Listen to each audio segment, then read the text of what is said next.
sa mga kilabot na kriminal sa Pilipinas. Kumpleto rekados ang kanyang resume pagdating sa mga kriminalidad. Isang bigating carnapper, hold-upper at gumagamit ng ilegal na bisyo at higit sa lahat, isang madulas at asintadong hitman. Sumikat ang kanyang pangalan hindi lamang sa buong Pilipinas kundi nakuha din ito ang atensyon ng international media matapos siyang aksidenteng makuhanan ng litrato ng kanya mismong biktima. Sa huling sandali ng kanyang buhay kasabay ng pagpitik ng gatilyo ay siya ding pagpitik ng kamera ng biktima, kaya nag-iwan ito ng ebidensyang tatapos sa kanyang kasamaan. Ano nga bang kwento ng hitman na nakuhanan ng litrato ng kanyang sariling biktima? Siya, si Arnel Buenaflor. Binansagan siyang hitman ng kanilang grupong Pasaway Gang. Bata pa lang si Arnel ay mahilig na talaga ito sa barkada at pasaway sa mga magulang. Sa murang edad ay sumasagot-sagot na ito sa kanyang mga magulang at umaalis ng bahay kapag ito'y pinapayuhan. Kaya hindi katakataka nang magbinata ito ay palagi na itong nasasangkot sa rambulan at gulo sa mga grupong kabataan. Habang tumatagal ang kanilang barkada ay nakabuo sila ng sariling gang na pinangalanan nilang Pasaway. Dito na mas lalong naging agresibo sa gulo at tuso si Arnel. Ngayong may nasasandalan na silang grupo, kumpleto sa gamit ang grupo mula sa bakal hanggang sa skwalado, kutsilyo at betsikorno na may matulis na dulo na gawa sa tinidor at iba pang mapaminsalang kagamitan na pwedeng gamitin pang depensa para sa kalaban. Para masuportahan ang pangangailangan ng grupo ay pinasok na umano nila ang panghuhold at pagbebenta ng ilegal na bisyo. Dinagtagal ay nag-upgrade ang grupo at pinasok na nila ang mundo ng carnapping habang si Arnel ay dinagdagan ng kanilang mga gawain at naging isa siyang tirador. Dito na umpisang naging matunog ang pangalan niya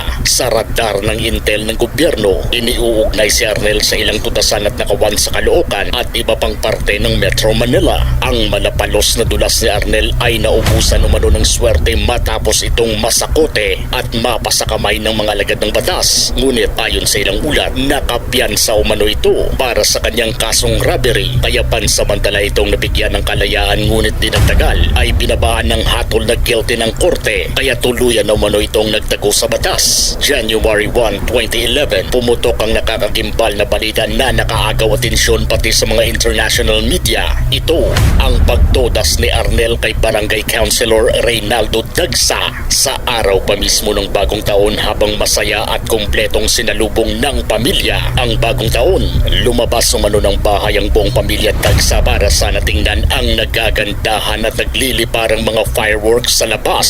Sa gitna ng nakakabinging ingay ay naisipan nilang magpa-picture ng buong pamilya sa tapat mismo ng kanilang bahay, kaya masayang kinuhanan ng biktima ang kanyang ina, asawa at anak. Ngunit sa likod ng matatamis na ngiti ng kanyang pamilya ay ito na pala ang huling sandali nilang masaya at buo ang kanilang pamilya, dahil kasabay umano ng pagpitik ng kamera ay siya ding pagpitik ng gatilyo ng hitman na si Arnel Buenaflor. Dahil sumabay ang ingay ng fireworks at paputok, kaya nagulat na lang ang lahat na bigla na lang umanong bumulagta ang konsehal sa harap mismo ng kanyang pamilya. Agad namang isinugod sa ospital ang konsehal, ngunit idineklara itong DOA. Sa gitna ng pagdadalamhati ng pamilya ay nadiskubre nila ang isang incriminating photo ng suspect sa loob ng dugo ang kamera ng konsehal, kaya agad nila itong ibinigay sa investigador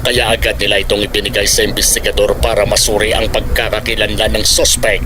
At sa isinagawang investigasyon ng kapulisan at sa masusing pagsisiyasat na ilang beses na dumaan sa kanilang verification process, sa wakas ay nagkaroon na ng linaw ang kaso at lumabas ang pangalan ni Arnel Buenaflor bilang gunman na nakunan sa litrato. Agad naman itong lumabas sa mainstream media at ang litratong ito ay tila isang wildfire na mabilis na kumalat na nakaagaw ng atensyon. Pati sa mga international media ay ipinablish ang litrato na ito at kung ano ang nakakalungkot na kwento sa likod nito. Ayon sa kapulisan, ang konsehal umano ay isang matinong opisyal ng gobyerno. Buo umano ang loob nito para labanan ng kriminalidad sa kanilang lugar. Aktibo ito sa peace and order sa kanyang komunidad. Pinangunahan ng konsehal ang peacekeeping action team ng barangay para masiguro ang kapayapaan sa kanilang lugar. At si Arnel kasama ng kanyang grupo ang isa sa mga nasagasaan ng konsehal. Rason para masama ito sa sa listahan ni Arnel para itumba. Marami ang nasaktan at nang hinayang sa pagkawala ng konsihal.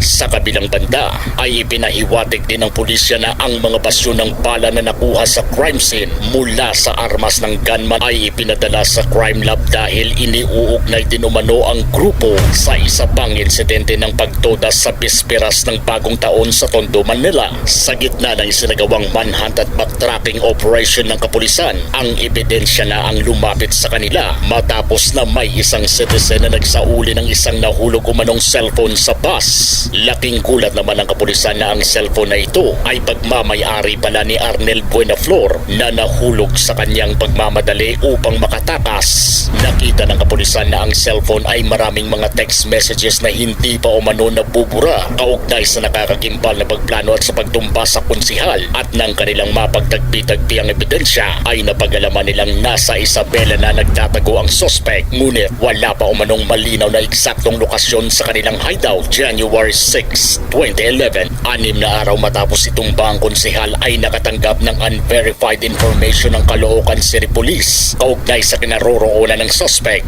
Agad namang nakipag-coordinate ang Caloocan City Police sa Isabela Police Province. Dito na umano ikinasang operasyon laban kay Arnel Buenaflor. Gabi na nang matapos ang special briefing kaugnay sa operasyon, kaya dineploy na at sinimulan ng gabangin ng mga operatiba ang lugar na pinaniniwala ang hideout ng suspect, kaya bandang alas 10 ng gabi ay nakarating na ang operation team sa barangay Calabasa, bayan ng Aurora, Isabela Province. Nang maging positibo na tinuro ng asset ng bahay na pinagkukublian ng grupo, ay agad itong sinalakay ng mga operatiba. Sa gulat umano ng grupo ni Arnel ay hindi na ito nakaporma pa. Kasama sa inaresto ang kasintahan ng gunman na si Lorraine, at sa follow-up operation naman ay naaresto din ang dalawa pang kasabwat sa pagtoda sa konsihal. Sa pag-aresto kay Arnel, hindi mo ito makitaan ng kunting pagsisisi sa kanyang krimen na ginawa. Sa isang interview ay hayagan pa itong nag-post sa camera para i-reenact ang kanyang posisyon kung paano niya tinodas ang konsihal.